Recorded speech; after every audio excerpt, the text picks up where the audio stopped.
as my sleeping bag is long.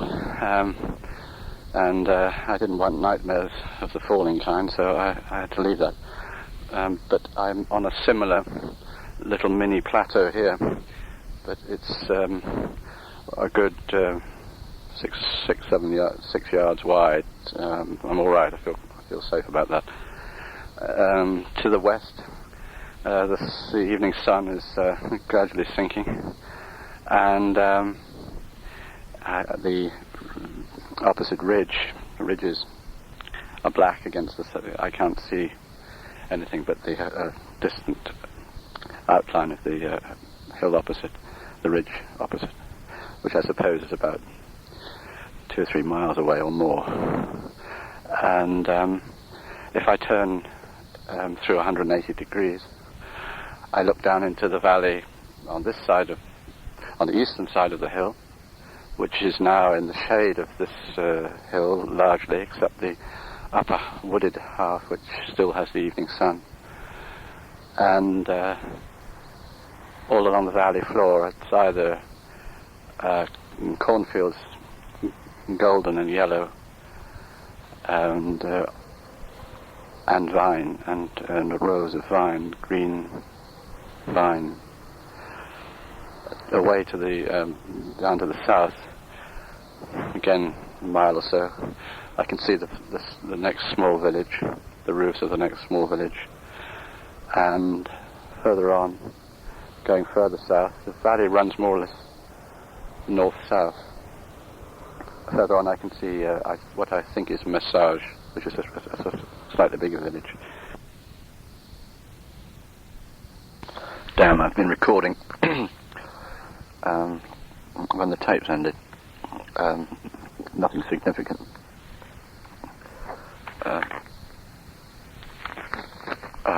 One thing I recorded was this lovely church bell clock.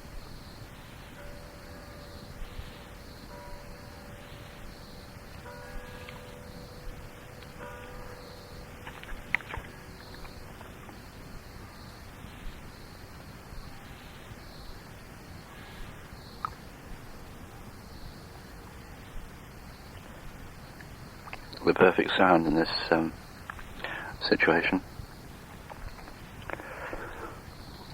I think mainly what was missed on the non-recorded part was chat about this meal of mine. It was a choice of, I think, vegetable stew or curry mix or something like that, and you just add water, which I've done. Plus the only genuine articles, which were a couple of tomatoes, a lump of butter, a dash of red wine, and that's about it. Oh, and some chili powder, rather a lot. So I'm having vegetable curry, hot, and la hot.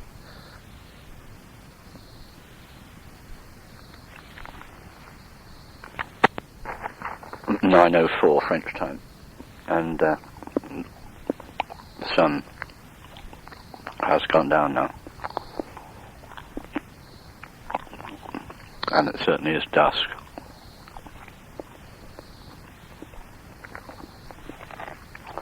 And I've got to remember that if I'm going to sleep out.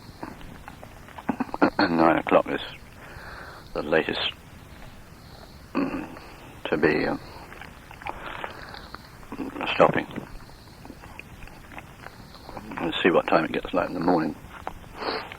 Probably about 5, I should think, now.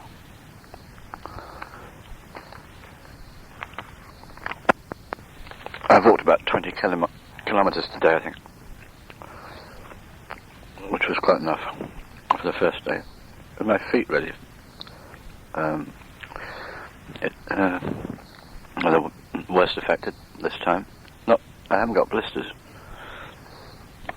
but just the sheer weight, I think, plus the hardness of the ground.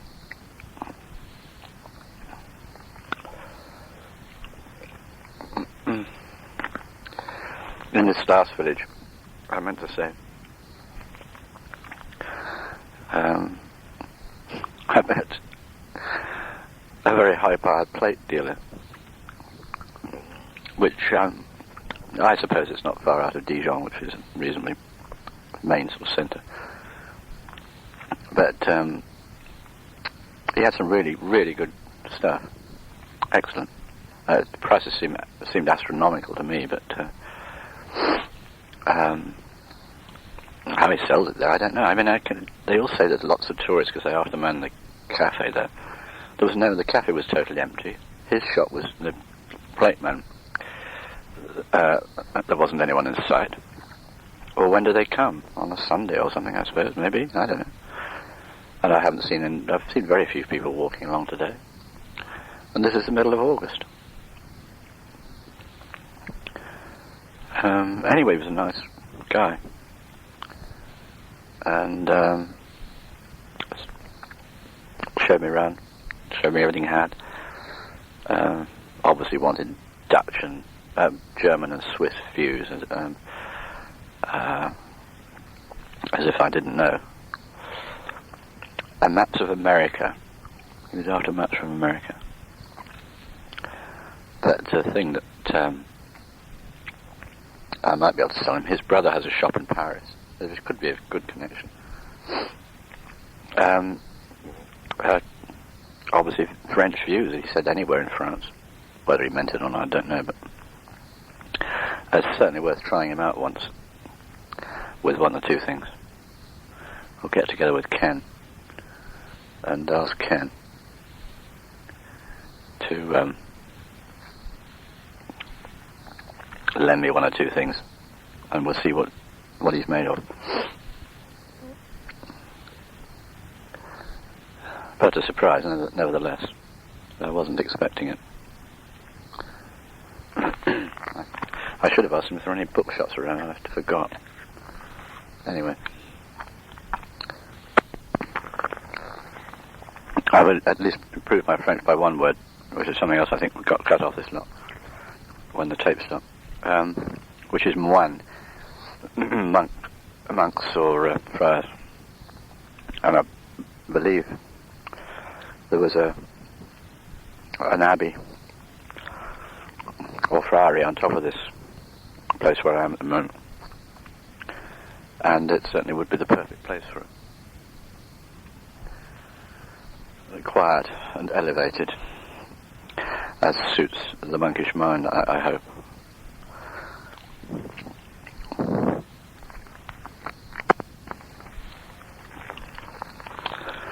Did I say I met a mother and daughter at the church on my way? I think I did. But they also asked me, I think one of the two most frequent questions is why I travel alone.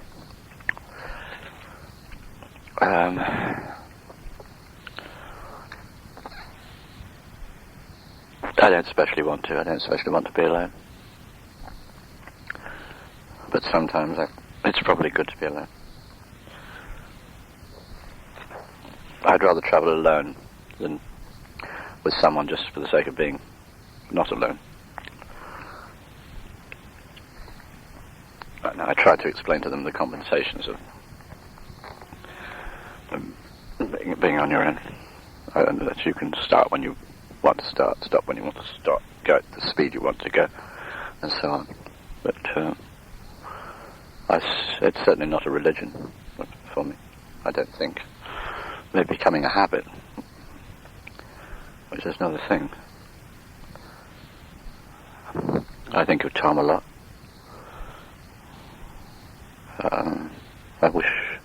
I think that he was here, if I think that he'd enjoy it. And Sam, of course. I'm pleased that he seems to be so happy, or seems to have been very happy in Israel. I hope it won't affect the way he approaches Warwick. That Warwick won't seem to trivial or petty after the wide world. But I doubt it.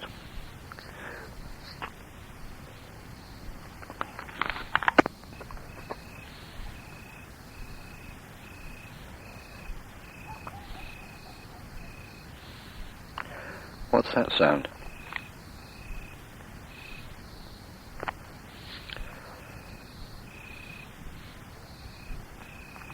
Je ne sais pas. We're flying up. All is quiet. About 9:30, something like that. End of the day.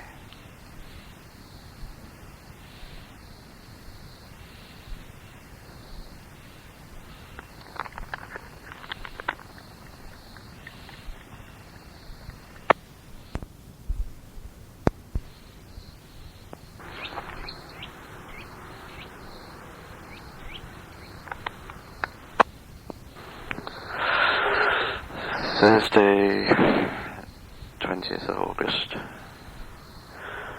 Another beautiful morning. 7:30, just about. 7:34. And the sun is up, appearing above my feet.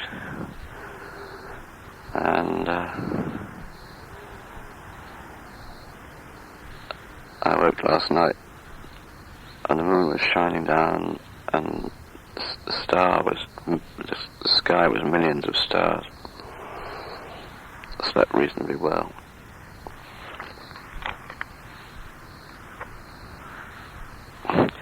I have no water, I've got nothing for breakfast at all, so it's just a question of getting up and walking.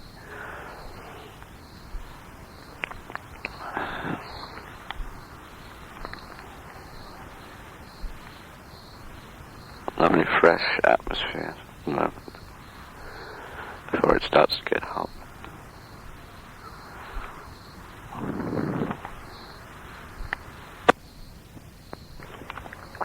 I feel as if I ought to be reading something.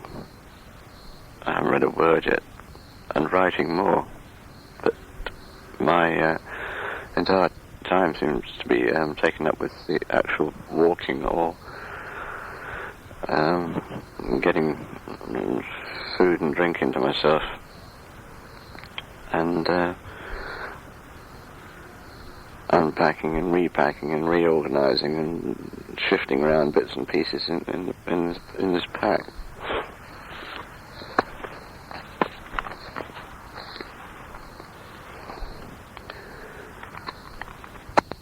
Of course, the answer is I needn't be walking as much as I do.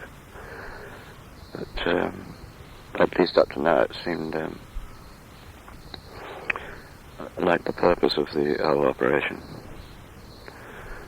to be making some ground.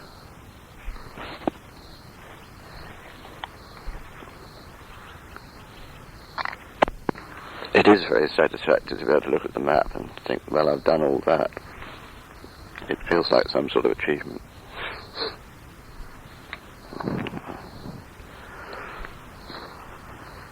Maybe I've got to take it easy as time goes by, once or twice.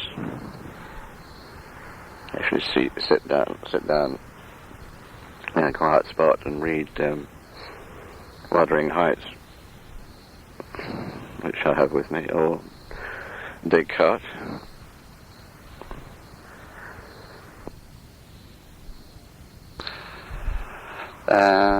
Just about to leave the field of clover, dandelions, vetch, yellow vetch, where I've been this past night. It's taken an hour and a half to sort myself out, and I haven't even cooked a breakfast. It's surprising how long it takes to organize this pack. I haven't rushed things. It's nice to be able to clean your teeth and have a wash and that sort of thing. But and also to let things dry out in the sun. I mean, there's dew on the sack, and there's dew on the heavy-duty bag that I put the rucksack inside, etc. Also shifting things around from one spot to another, unpacking stuff to get more stuff in, and so on. Surprising how long it takes. But then there's no rush, so it's a lovely morning. Right, onward.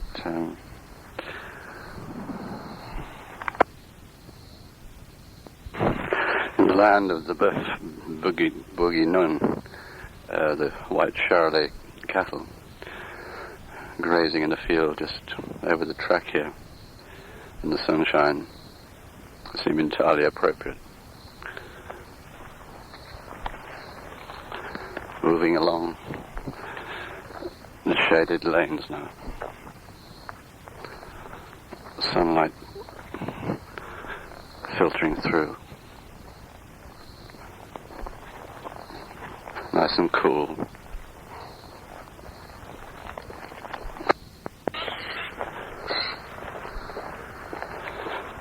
Jaded. Whole family of them scuffling about, objecting to my presence.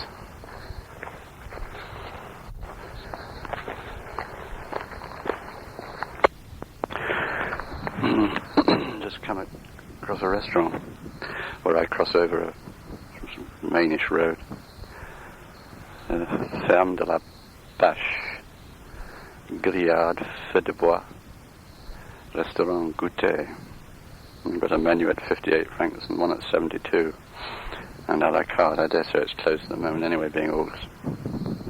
58 menu is entrée salade ou plat de crudité. And then you can choose between andouillette au feu de bois ou omelette aux herbes avec frites ou légumes ou pommes de terre sous les cendres servi avec crème et beurre. Sounds pretty good, but is it a 50 franc menu job? And then fromage blanc à la crème.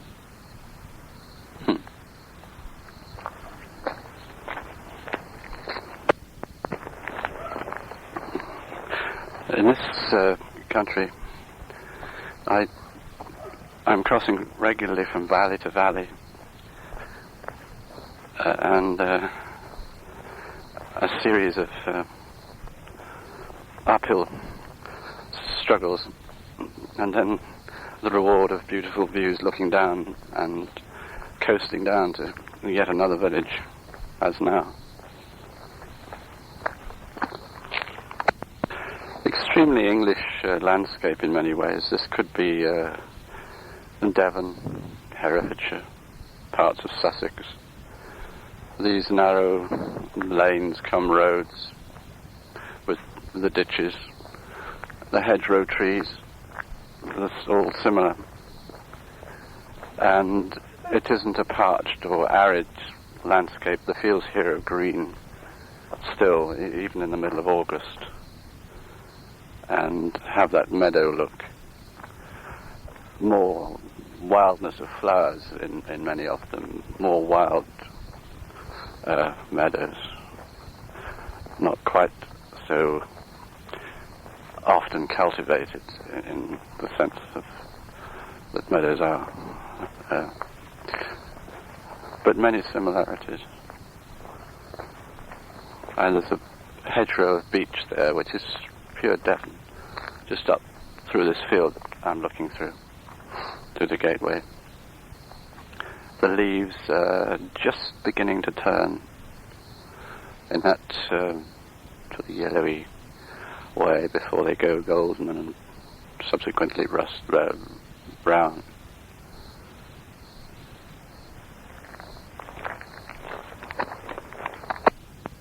I think that was a red squirrel down the road just up ahead of me. When the sunlight caught its coat, it looked red. I don't know whether that's possible. The whiteness of willow leaves up ahead of me being blown backwards by the wind. convolvulus in the hedges, the white convolvulus straddling the hedge.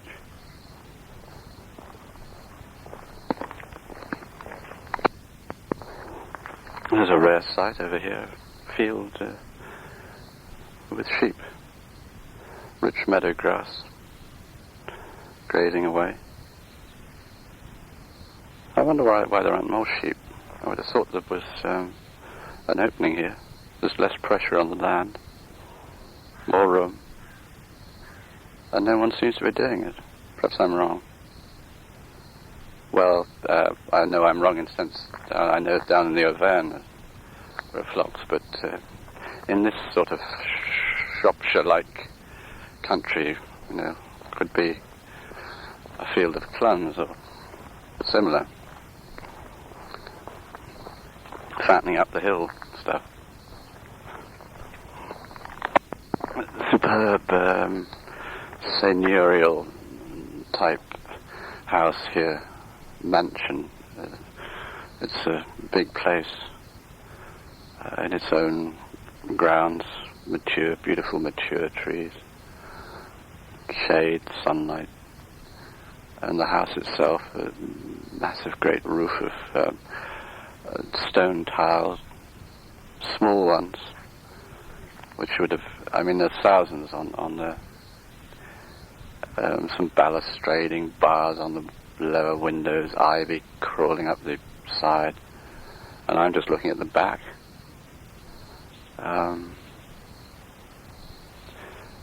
There's a sort of patina, I suppose, is for want of a better word, that these French buildings have.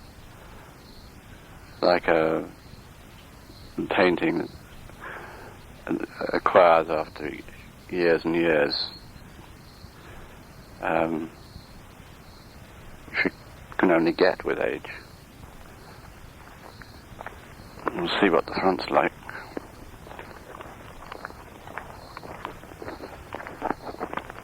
Large wrought iron gates are the first thing that come into view, and beautiful courtyards, standard roses, wisteria growing up the house, an extension which it's hard to tell what that is, balcony with wrought iron work, grey shutters, geraniums growing at the bottom of the windows.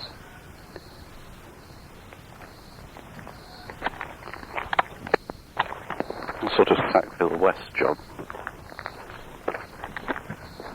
No. But, although maybe they're not exactly two a penny over here, they're certainly more frequent.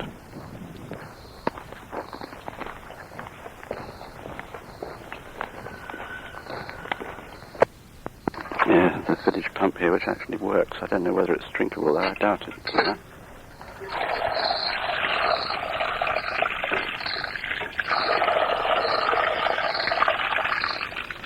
And a little plaque in Latin.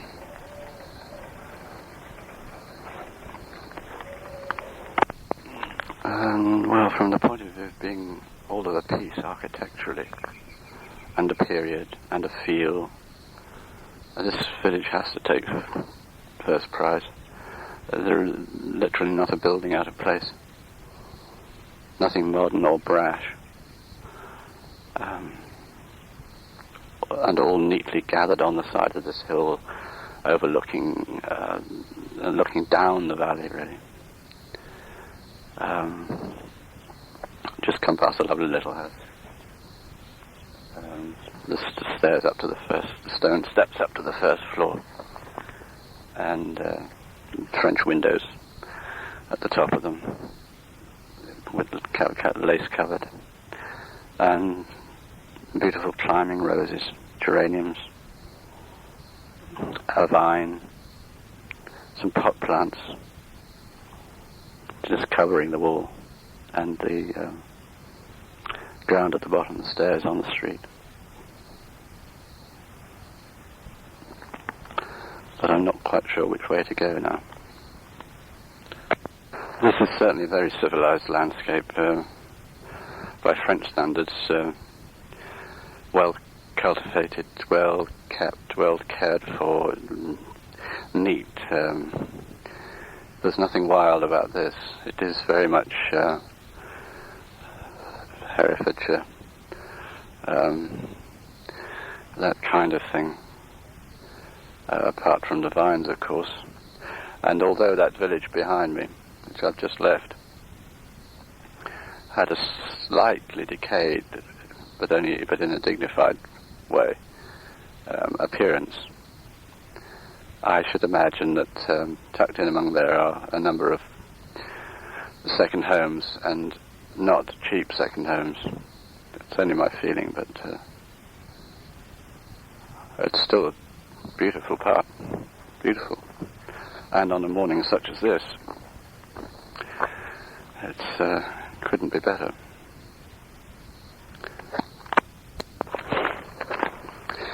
I'm now high above Gorge. Having turned off the road, the path has become narrower and stonier, and suddenly I'm let loose on this huge view downwards. Quite impressive. Looking back, I can still see the village, and I'm really on the ridge on the eastern side.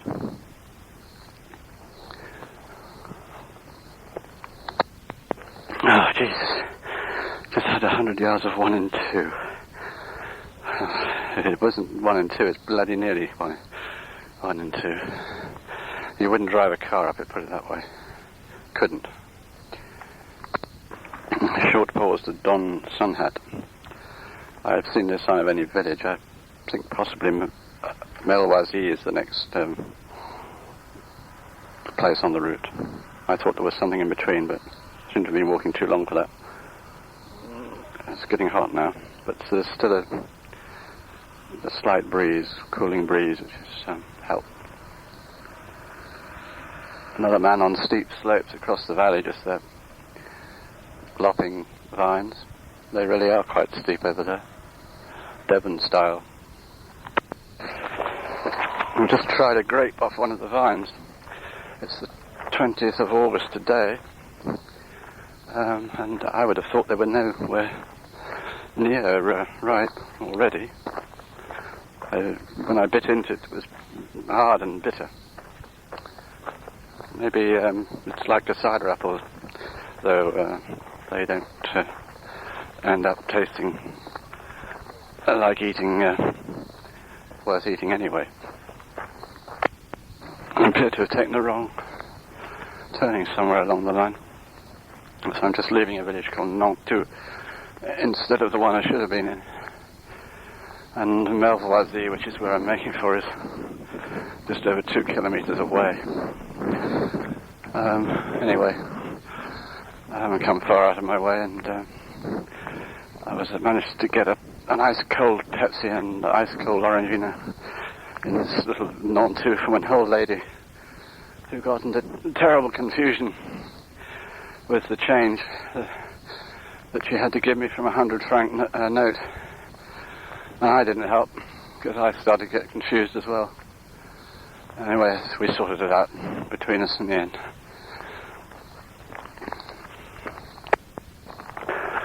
Well, I'm just leaving Melwazi, and really I'd like to stop at the hotel bar for lunch.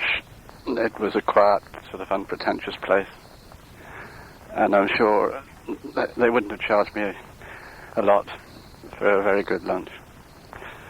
Why haven't I? Well, I haven't got a lot of money, for one thing. I don't know whether I could have stretched to it.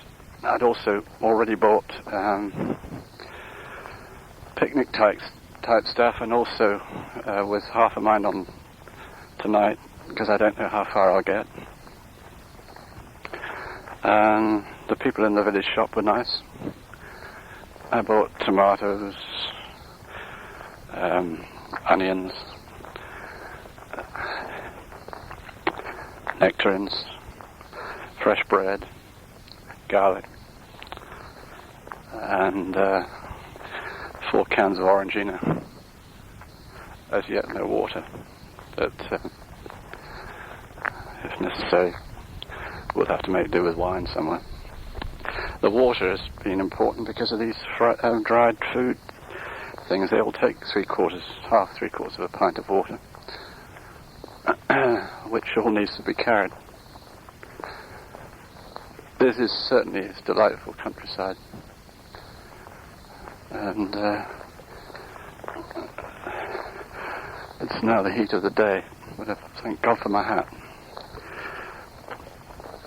and a slight breeze.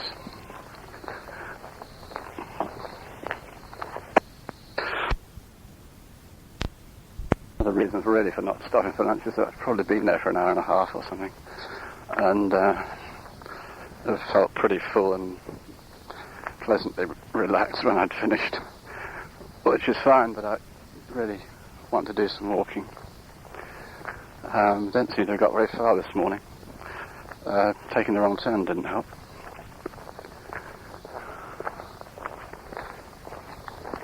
There's no one around. I can't understand why there's no one around here. It is rural France, but it appears to have some kind of reputation as a sort of tourist route. They announce themselves as the Route de Grand Cru, and this is the Route Haute Côte de Beaune. No one takes these routes, just dropping down into a valley from which no doubt I will have to ascend. Maybe we can have a picnic at the bottom. The one thing these valleys lack is rivers. I haven't seen a single river or even smallish stream. Being limestone, I suppose the water all disappears, but that isn't the case in England, and there are rivers around. There ought to be one down in this valley. There ought to be one in every one, but experience tells me that probably there won't be.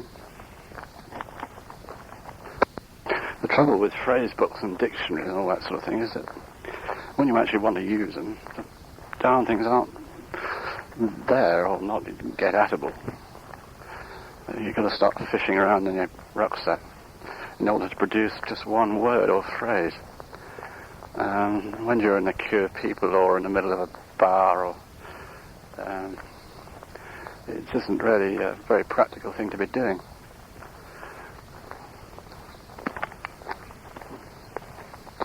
It's a bit like any kind of reference books, particularly for booksellers. You never got them when you want the darn things, unless you sit and do everything from your desk at home.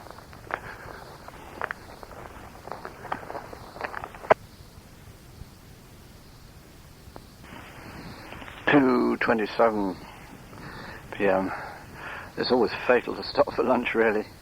Not that I've stopped at a restaurant, but just for some pâté that I bought back along the road, and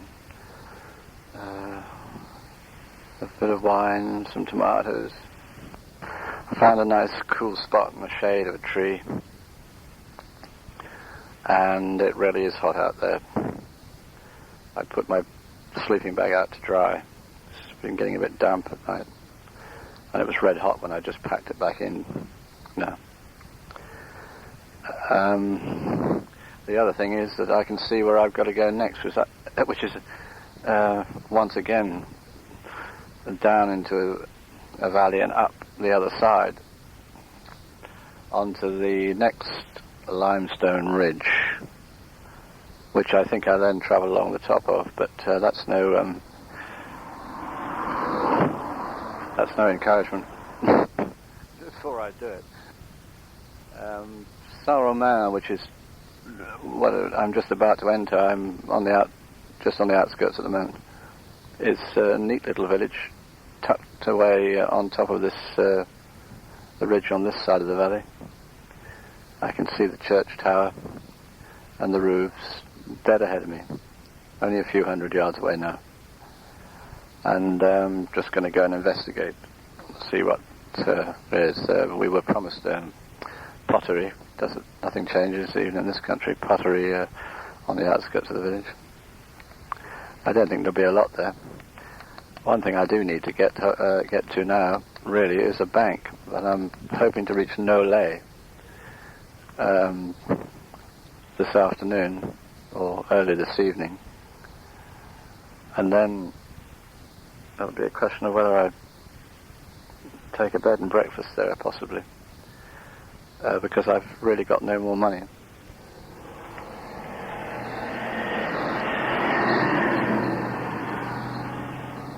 A truck, or a small pickup van, rather, with a wild boar painted on the outside with it.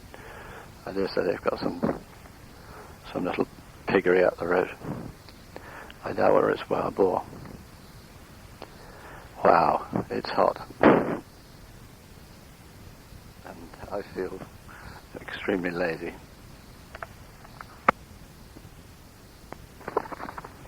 I've just eaten the most delicious nectarine. I bought it in that village shop back the road. Oh, God, it was good. Incredibly juicy. Beautiful flavour. I've got 2 more. But, no. Just would be overdoing it. But that was beautiful.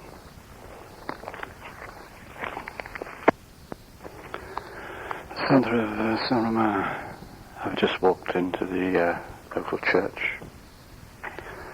And the door was open and it seemed like an invitation.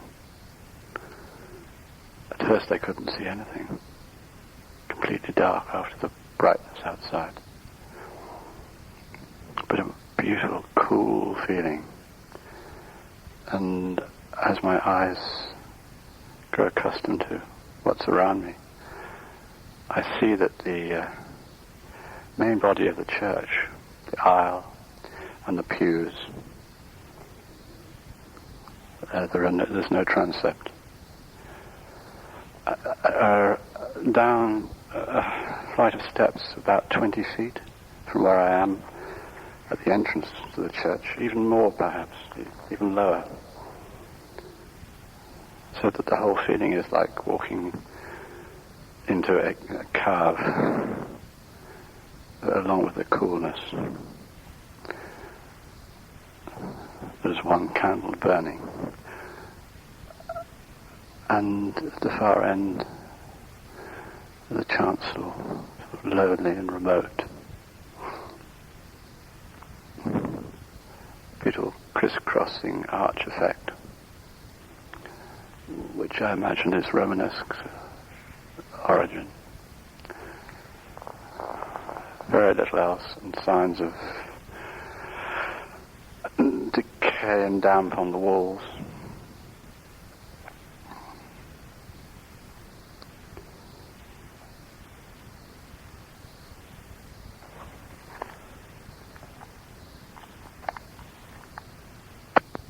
Le Chateau, point de vue, it says. Not the way I'm supposed to be going, but we'll have a short walk down this part of the village and listen to those bees. It's all up the side of this house. It's creeper. It's not Virginia creeper. Some sort of mini grape bunches on it, but I don't think. Perhaps it is a vine of some kind, ornamental vine. Covers the entire gable end of this house.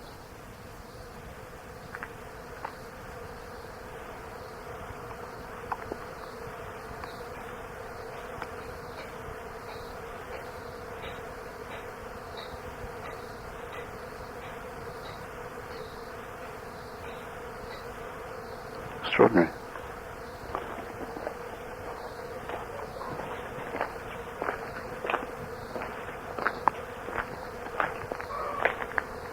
Oh gosh, we've got an English inscription here. Same house. The heavens declare the glory of God, and the firm she, we, this handiwork, with moderate blessings, be content.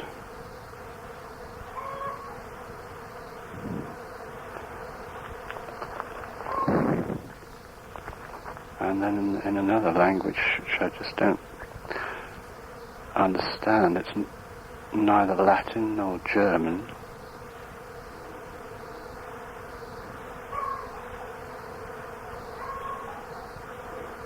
I wonder why.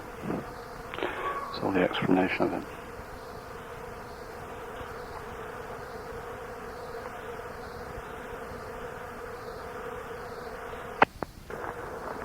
And the firm showeth his handiwork. Should have been, of course, but I still don't understand what the firm is. F-I-R-M. It's as clear as it can possibly be. The firmament.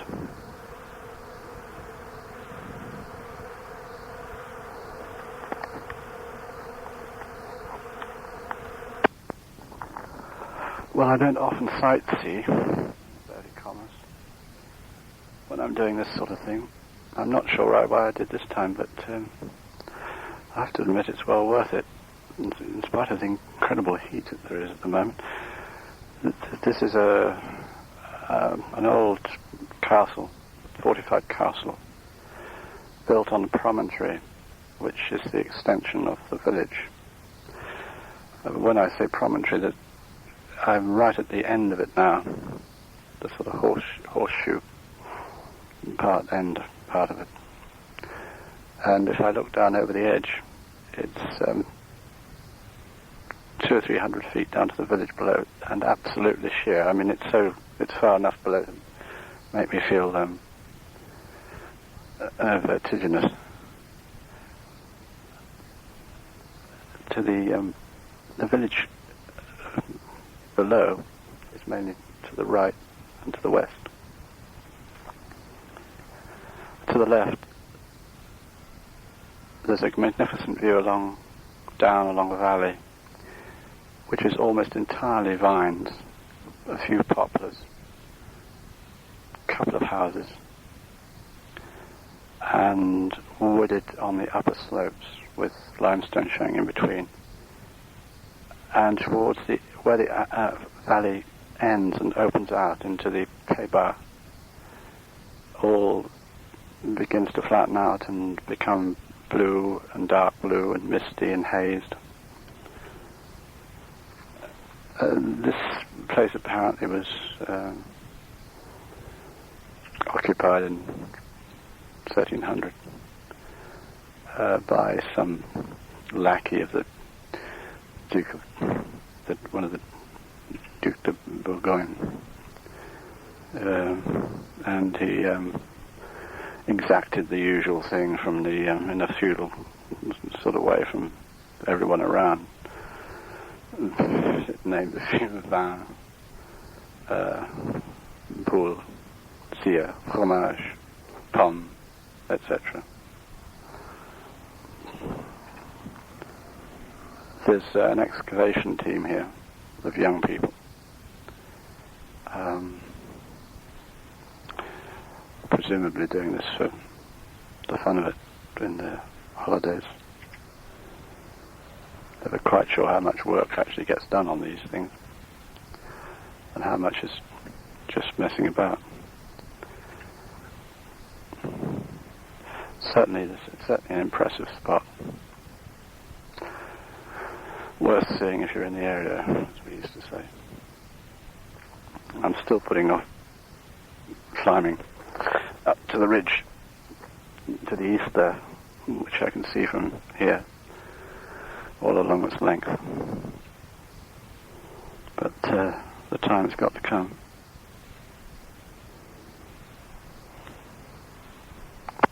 I thought I might stop and talk to the workers, but I really don't feel like taking on a whole gang of them. I find it quite hard work conversing. I have to think too hard. Last section has been really rough, or hard rather.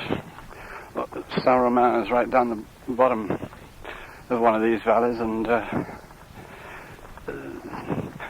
to get to the top is a hell of a slope. Anyway, we've done it. Just stopped at a roadside transport for a couple of Orangina. The Cahors crosses the main road just back there. And now, I'm glad to say, I think it's more or less downhill all the way into Nolay. And there's a breeze, and the going seems better.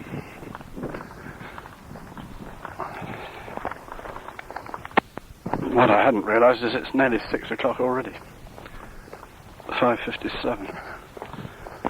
Well, I'd really just, as long as I can get to a shop where I can get water and some wine. Oh, and I want a little bit of olive oil. I've given up on butter. It just melts far too quickly, whatever I do. I want to cook some onions and stuff tonight. If I sleep out, even if I take a hotel, I might cook in the rooms.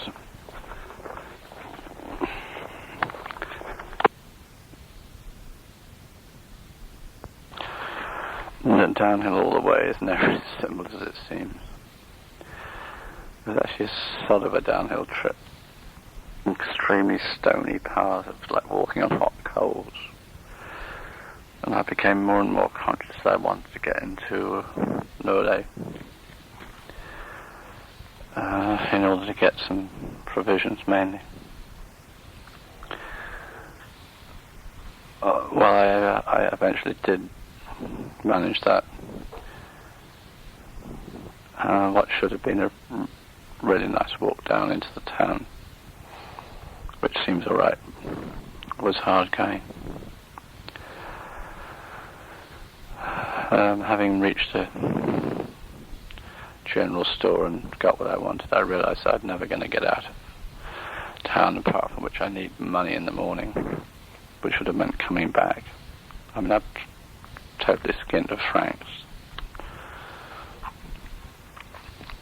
So I asked for the nearest hotel, and I've ended up at the station hotel, which isn't cheap. It's about £10 a night.